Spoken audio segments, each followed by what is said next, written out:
All right, between these two doors, or behind these two doors, we have two Malibus actually. There is my brother's 91 Sunsetter that I used to be part owner of.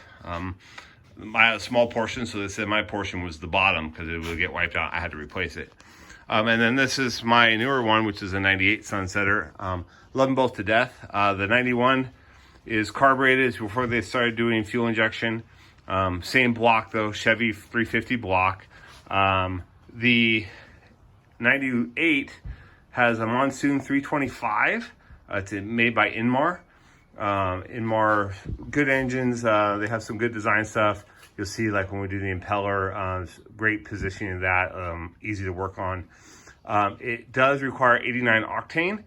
Make sure you use the octane that your engine is specified for. Too little or too low of octane and your boat can ping. Too high of octane and it's actually not detonating soon enough, so you have a loss of power. Pinging actually will pit the pistons a little bit. Anyway, you definitely want to use the right octane. So we'll show you more throughout our different videos we're going to do. Most of the work will be on this 98, although I've done a lot of work on the 91.